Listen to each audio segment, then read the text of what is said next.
셀프 브리싱.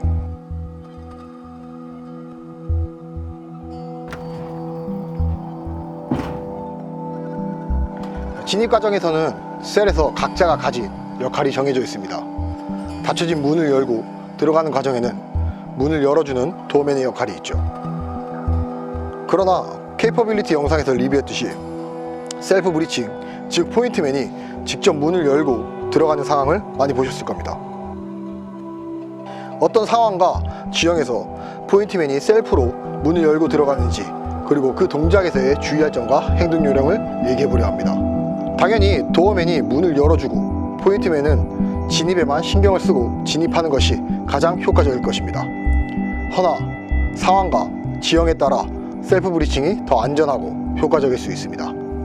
가장 큰 이유는 도어맨이 문을 열어줄 수 없는 상황일 텐데요. 예로 복도 끝 마지막 방 문 너머 공간이 없을 때 도어맨이 굳이 문을 열어주기 위해 문 앞에 위치하는 것은 상당히 위험한 행동입니다. 또한 전체적인 격실의 위치도 고려해야 합니다. 예로 긴 복도에 여러 방이 있는 경우 격실의 문을 열어주기 위해 문을 넘어갔을 때 그 반대편 격실의 문 앞에 내가 노출된다면 상당히 위험한 행동이 될 것입니다. 또는 작전과 시간이 부족한 상황이라면 좀 더 빠르게 진입 행동 절차가 이루어져야 할 것입니다. 이외에도 여러 상황과 지형에서 우리는 빠르게 지형과 상황을 인지하고 효과적인 방법을 판단하여야 합니다. 중요한 것은 모두가 같은 생각과 같은 행동으로 이어져야 합니다. 자, 셀프 브리칭의 행동 요령과 주의할 점입니다.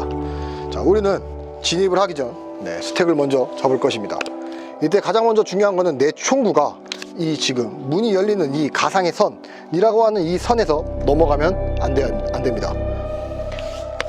총구가 넘어가지 않는 선에서 스택을 잡은 후에 먼저 문을 열기 위해 총구는 내 워크스페이스 안으로 들어와 이 팔꿈치로 총구를 고정시켜 줘야 합니다. 그렇지 않고 내 손목으로만 총구를 고정한다면 관절이 약한 이 손목은 총기를 고정할 수 없을 것입니다.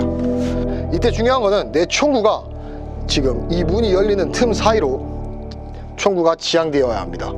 그래야 즉각 문을 열었을 때 적을 식별하더라도 즉각 사격이 가능할 수 있기 때문입니다.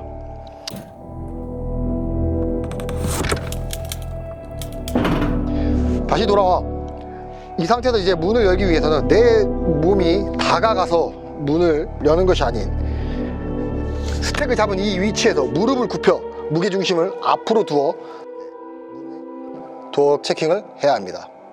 자, 이때 당시 중요한 점은 도어 체킹을 할 때도 도어 체킹을 하는가 동시에 문을 여는 것이 아닌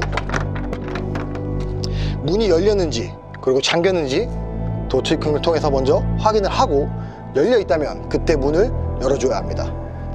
자, 또한 내 만의 총구가 이 문이 열리는 방향으로 지향하지 않고 이런 식으로 바깥쪽으로 빠져 있다면 내가 빠르게 문을 열었을지, 특히 당기는 문에서 문을 열었을 때 이 문과 총구가 부딪힐 수 있습니다. 또는 적을 식별했음에도 불구하고 내 총구는 적을 향한 것이 아닌 바깥쪽을 향하면서 즉각적인 사격이 어려울 것입니다. 문이 열려 있다면 확인을 했고 문을 열어주는과 동시에 빠르게 내 견착으로 들어와 조준 사격이 가능하게끔 해줘야 합니다.